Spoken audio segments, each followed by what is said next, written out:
Hi friends, I am Kalpana Sharma, skin beautician. आज हम लोग स्टार्ट करते हैं नेल से। अभी तक मैंने आपको बताया स्किन का, हेयर का, तो अभी आज हम बताते हैं नेल के लिए। क्योंकि अब इस समय मैंने देखा और बहुत से मेरे क्लाइंट्स ने बताया भी, मैंने देखा उनका कि नेल इन्फेक्शन बहुत ज़्यादा कॉमन प्रॉब्लम हो गई है।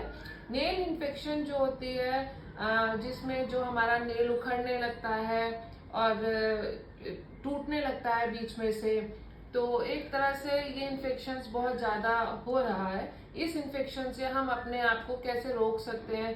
बाकी हाँ, ये तो है कि आप मेडिकल ट्रीटमेंट तो कराते ही हैं, लेकिन ज़रूरी नहीं है कि एक मेडिकल ट्रीटमेंट से ही सारी चीज़ें ठीक हो जाती हैं या हर कोई प्रेफर करता है उस चीज़ को। तो और कुछ चीज़ें, कुछ बात ऐसे भी होती हैं कि इस तरह के जो फंगल इन्फेक्शन है, ये जब आ जाते हैं तो आसानी से जाते भी नहीं है। आप कितनी लंबी आप उसको दवाइयाँ लोगे या कितनी लंबी आप क्रीम लगाओगे, तो इसका ये है कि आप एक तो पहले ही इसका बचाव कर सकते हो, क्योंकि आपको पता होना चाहिए कि फंगल इन्फेक्शन होता क्यों है। क्योंकि ये जो हमारे नाखून है, जब इनमें गंदगी जमा होने लगती है, खास तौर से फंगल इन्फेक्शन हमारे पैरों में होता है। हम इसमें जो हम सॉक्स ज्यादा पहनते हैं, तो इस वजह से क्या होता है, हमारे पैर बंधे रहते हैं। तो इसलिए अपने पैरों को कुछ टाइम के लिए खुला रखना चाहिए। और बारिश के मौसम में ये बहुत ज़्यादा होता है, क्योंकि हमारे हाथ पैर गीले रहते हैं, इसलिए हाथ पैरों को सुखा के रखना चाहिए। ध्यान रखना चाहिए कि थोड़ा सा ड्राई रहे, क्योंकि बहुत गीले होने से इन्फेक्शन जल्दी होता है। अब इस इन्फेक्शन को हम कैसे दूर कर सकते हैं? कुछ तो बहुत घरेलू चीजें हैं जिसे आप यूज कीजिए तो इस तरह का इन्फेक्शन हो ही नहीं। क्योंकि ऐसा नहीं है कि हम तभी कुछ चीजें यूज करें जब इन्फेक्शन हो जाए। तो सिंपल अपने नेल में हम चमक लाने के लिए, साफ रखने के लिए, अपने जैसे कि नींबू से हमेशा अपने नेल्स को साफ करते रहिए। नींबू को आप लीजिए, उसका कट कीजिए और उससे आप नेल्स को क्लीन कर लीजिए। 4-5 मिनट दीजिए और फिर 20 मिनट के लिए छोड़ दीजिए और उसको सिंपल पानी से धो लीजिए। सेम आप टमाटर के साथ भी ऐसा कर सकते हैं।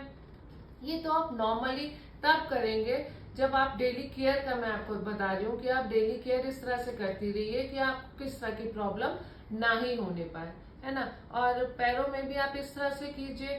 पैरों का भी बहुत अच्छा तरीका होता है क्लीन करने का तरीका, कि आप गर्म पानी में थोड़ा सा नमक डाल के बीच बीच में अपने पैरों को उसमें रखकर बैठ जाया करिए, कि अगर पैरों में कोई भी गंदगी होती है, डस्ट होती है, तो वो निकल जाती है। उसे साफ करना बहुत आसान होता है। ये तो हम पहले ही केयर कर रहे हैं। लेकिन अब अगर हम क्या करें, अगर हमारे में फंगल इन्फेक्शन हमारे नेल्स में हो ही जाता है, तो क्या हम उसे दूर नहीं कर सकते? नहीं, हम अपने घरेलू उपायों से भी उन्हें हम बहुत आसानी से दूर कर सकते हैं।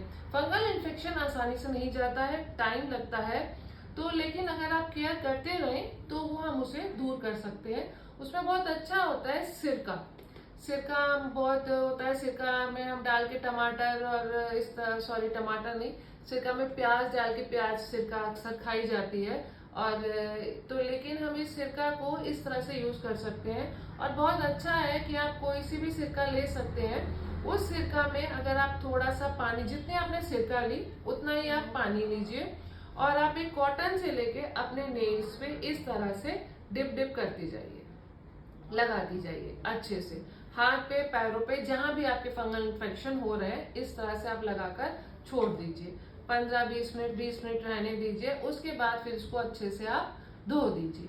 ठीक है। अगर आपके पैरों में हो रहे हैं या बहुत ज्यादा अगर हो रहे हैं, तो आप एक तरीका ये भी ले सकते हो कि आप एक अच्छे से, आपको जितना आपको सिरका लेना है सिरका लीजिए, उतना ही आप पानी लीजिए और अच्छे से बाउल में करके आप उसमें पैरों को रखकर बैठ जाइए अच्छे से डिप करके।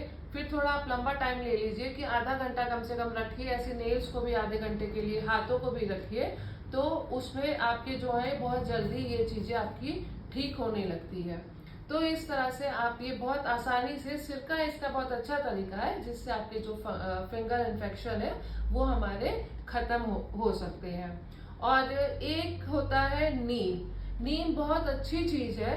नीम से भी फंगल इन्फेक्शन बहुत जल्दी जाता है। आप उसी में आप नीम का पानी भी इसमें आप मिला सकते हैं और उसको आप मिला के उसके साथ भी अगर आप करते हैं तो भी आपका फंगल इन्फेक्शन बहुत जल्दी जाता है। तो जहाँ तक है, मे भी शायद आपको ये सब जानकर अच्छा लगा होगा और आप यूज कर देखिए। ये सब चीजें आपको पसंद आएंगी और इसका रिजल्ट आपको कैसा लगता है ये आप बताइए। आप हमें लाइक कीजिए, सब्सक्राइब कीजिए और शेयर कीजिए, तभी हमारा मनोबल बढ़ेगा। और फिर हम आपसे मिलते हैं आज शाम को 7 बजे, ताकि जो भी आपकी प्रॉब्लम है आप मुझे बताइए और फिर हम शेयर करेंगे इन्हीं सब बातों के बारे में। तो एक बार मैं फिर आपसे रिक्वेस्ट करती हूँ कि आप मुझे शेयर कीजिए, सब्सक्राइब कीजिए, लाइक कीजिए, ताकि और लोगों तक ये जो बातें पहुंचे और वो भी अपनी प्रॉब्लम को सॉल्व कर पाए। Thank you.